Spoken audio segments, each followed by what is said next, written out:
Je sais même plus c'est combien, c'est le 4e épisode, oui. Sinon, je peux dire bonjour. Pas que je rigole.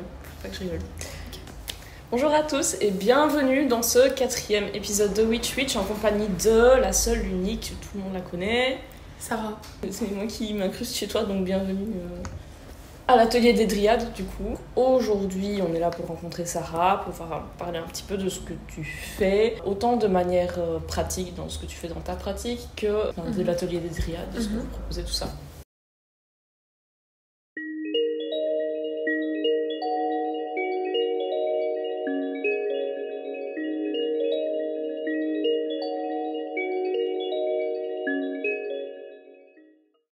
Pour ceux qui ne te connaîtraient pas, tu peux te présenter un petit peu en quelques mots. Bon, du coup, moi, c'est Sarah, j'ai 18 ans, je me considère comme sorcière moderne et j'expose ma pratique sur les réseaux sociaux, notamment sur TikTok depuis à peu près 2 ans et demi. Et du coup, j'ai fondé il y a quelques mois une boutique en ligne ésotérique avec des créations artisanales qui s'appelle Les Dryades.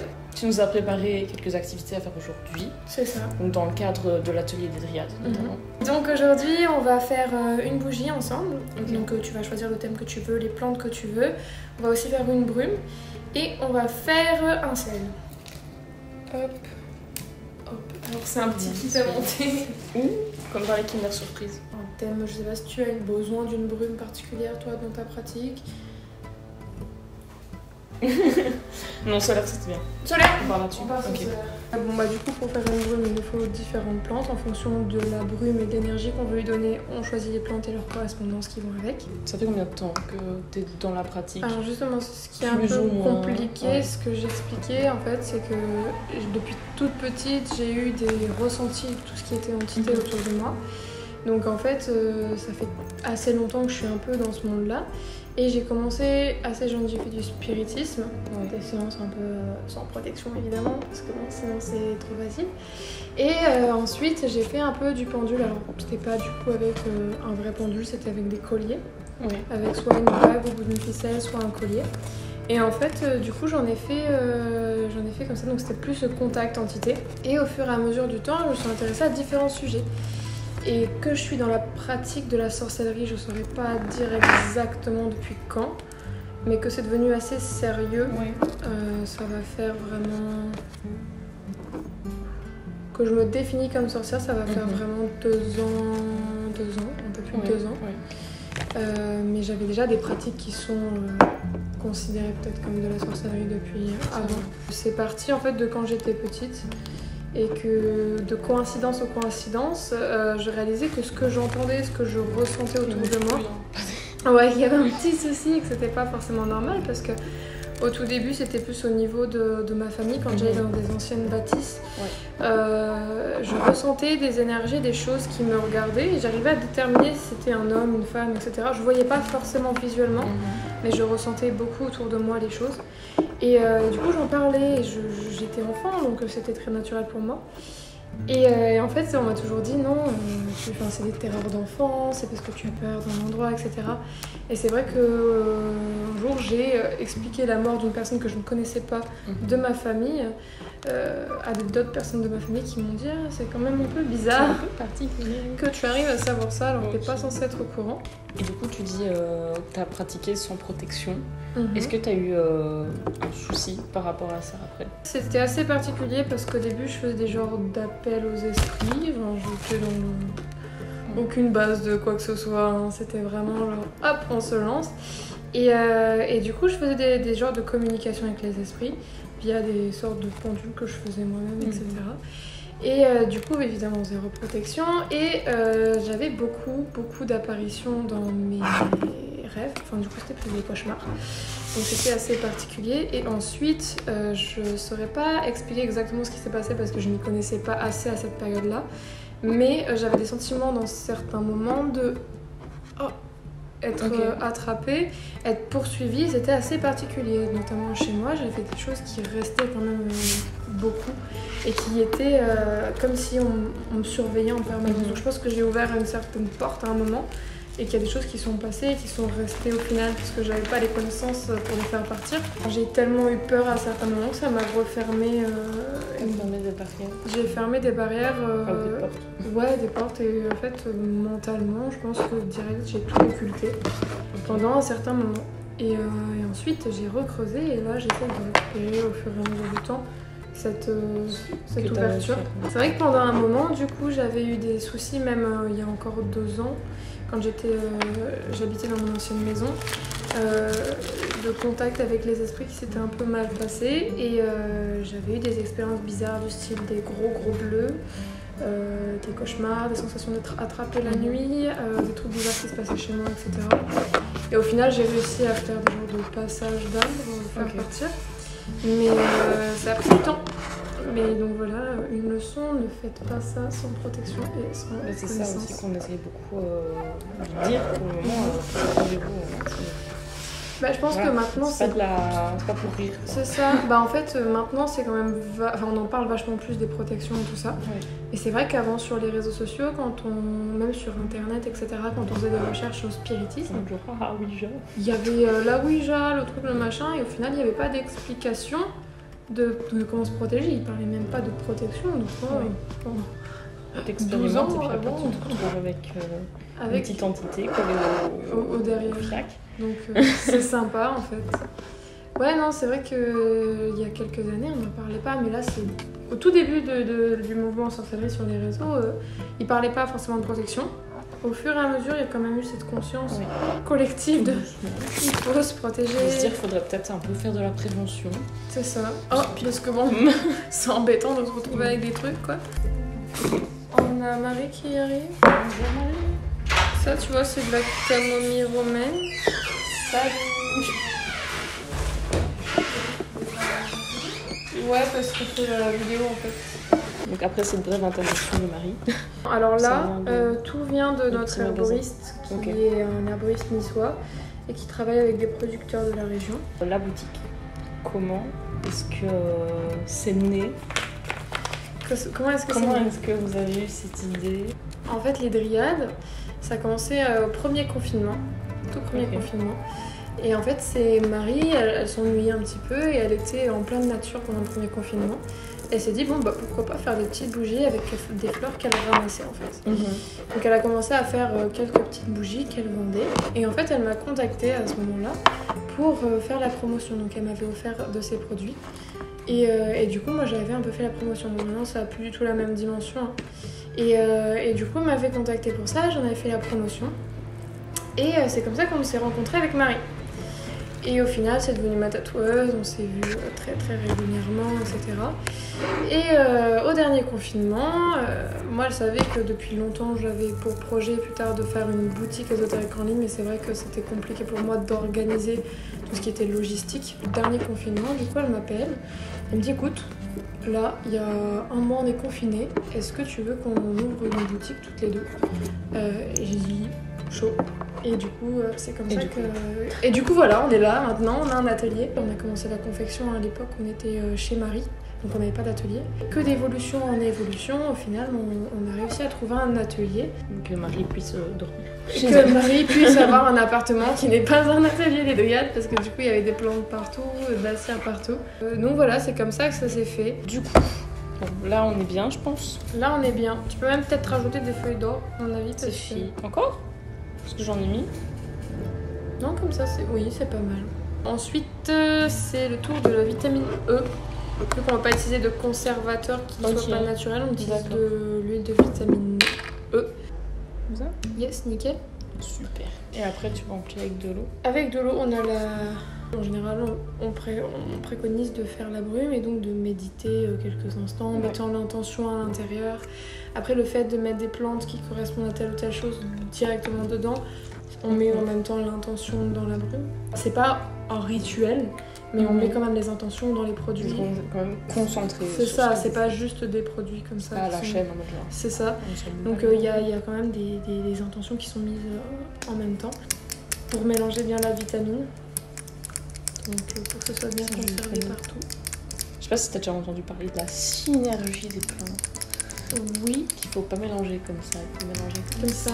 Ouais. c'est ma tante qui fait des trucs d'huile essentielle et tout. Mhm. Qui m'a expliqué, bon, elle m'a pas expliqué le pourquoi du comment, mais elle m'a dit il faut mélanger comme ça. J'ai fait d'accord. Ok. Alors ça vibre. Je sais pas si c'est que moi. Ouais. Tu le sens? Ouais. C'est ouf. Je vais essayer.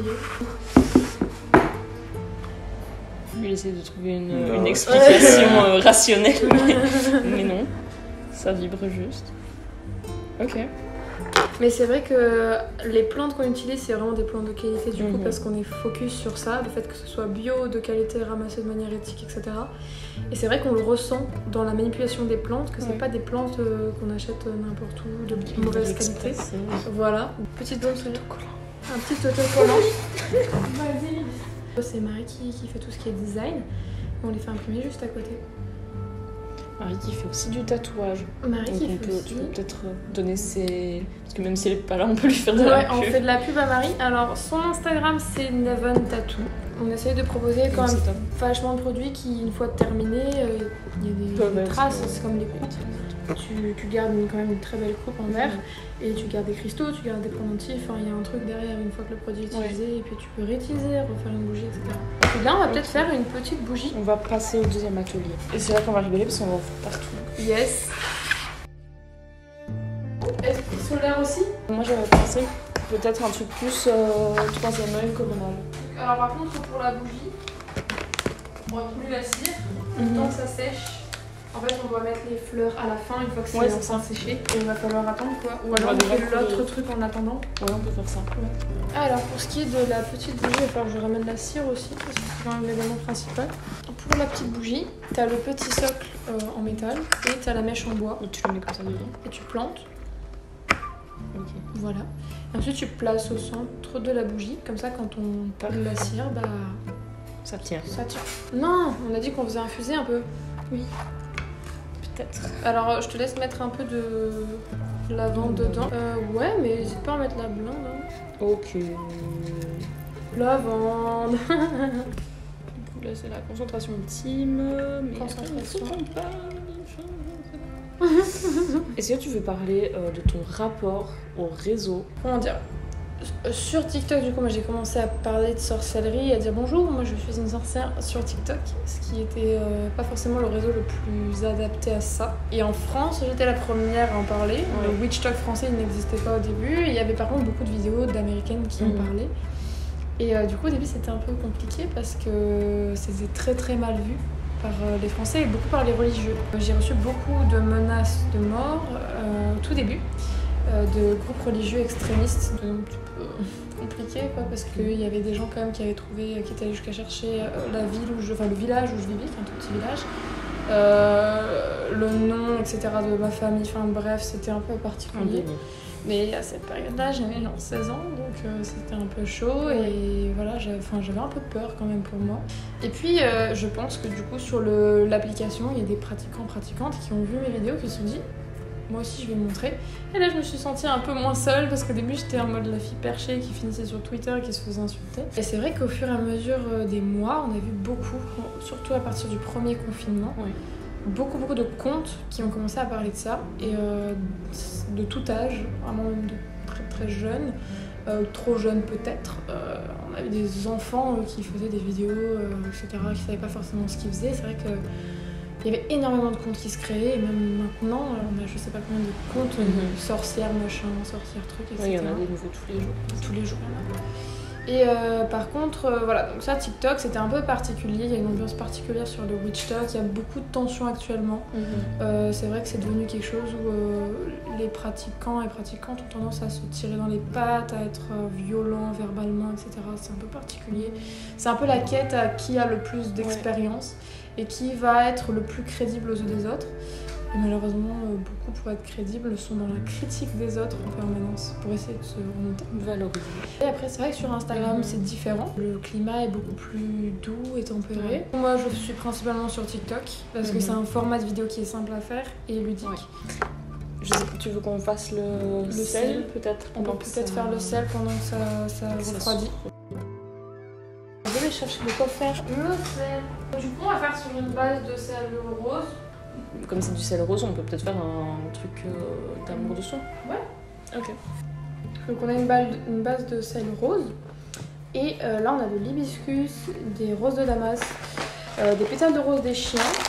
Et voilà, donc je te laisse faire ce que tu veux. Je mets là-dedans et on mélange. Et on Ok. Je voulais te demander, est-ce que tu as des petits favoris sur la boutique? Oui, j'ai des petits favoris. Ça c'est un peu mes favoris dans tout ce qui est artisanal.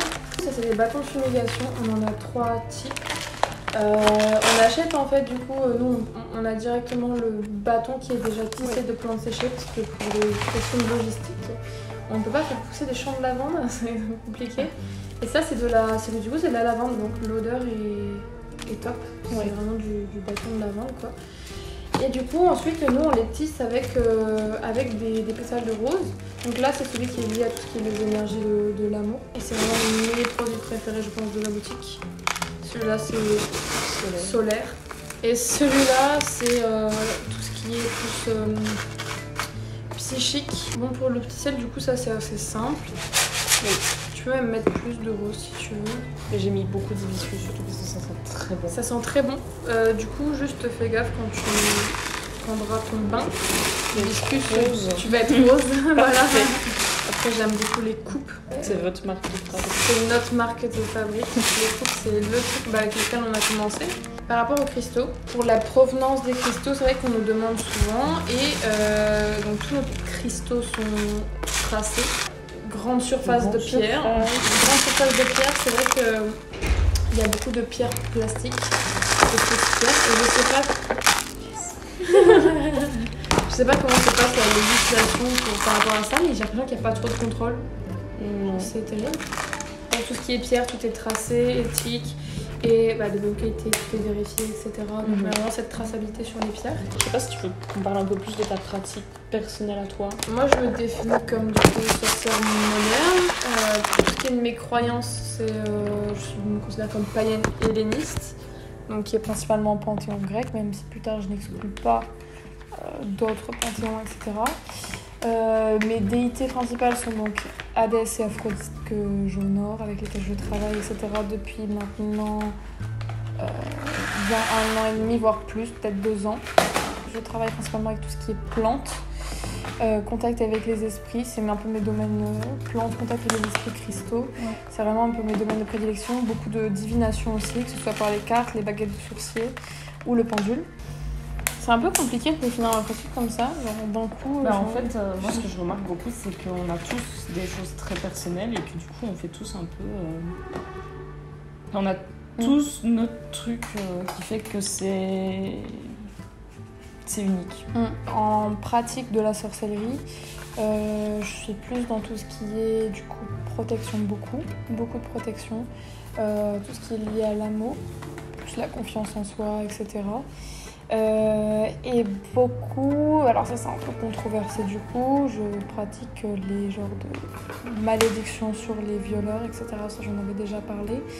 Et en fait c'est des genres de malédictions qui consistent, si tu veux en gros, c'est un demande de retour à l'univers. Oui. Je demande à ce que les énergies négatives soient retournées à la personne qui les a créées à la base. D'où le fait qu'il n'y ait pas de risque qu'une personne innocente... C'est vraiment un retour de bâton. Un retour de bâton accéléré. Est-ce que... parce que j'en ai 2. Ouais. Est-ce que je peux faire gagner un sur mon compte Instagram ? Carrément. Petit concours. Est-ce que toi, ta pratique t'a fait du bien moralement, mentalement ? Je pense oui. Il y a plein d'autres événements qui ont aidé mon évolution personnelle. Mon développement personnel, il y a plein de choses qui ont joué. C'est vrai que la pratique de la sorcellerie m'a donné quand même, comme beaucoup je pense, une certaine confiance en moi et une certaine impression de pouvoir vraiment agir dans ma vie de tous les jours. À travers la sorcellerie, mais aussi une confiance générale dans la vie de tous les jours. Par exemple, je parlais du travail avec Aphrodite, c'est vrai que c'est très lié à l'amour, et c'est beaucoup de confiance en soi, donc ça permet de s'aimer soi-même, etc. Donc oui, ma pratique m'a vraiment aidée à me développer personnellement. Voilà, écoute, merci beaucoup de m'avoir prêté ton temps faire cette merci vidéo. à C'est toi. super cool, donc j'espère que les gens vont kiffer, en apprendre un peu plus sur toi et sur la boutique et tout. Maybe, je sais pas, si les gens veulent dire quelque chose en commentaire pour le référencement, ça fait toujours plaisir. Et n'hésitez pas à aller suivre Sarah si ce n'est encore fait, moi si ce n'est encore fait aussi. Les Dryades, bien sûr, les Dryades, Marie et tout le monde. Mettez un pouce bleu Et passez une bonne journée. Et tous les liens de la boutique, des réseaux et tout sera en barre de description, comme toujours. Merci d'avoir regardé la vidéo. On vous fait des bisous. Et on se retrouve pour de nouvelles aventures, moi, la semaine prochaine. Ça sera sur TikTok, probablement. Toujours sur TikTok, jusqu'à ce que je sois bannie. Au plaisir. Au plaisir. Allez. Ouh. On vous souhaite une excellente journée, de bonnes choses dans votre vie. On vous fait plein de bisous. Voilà.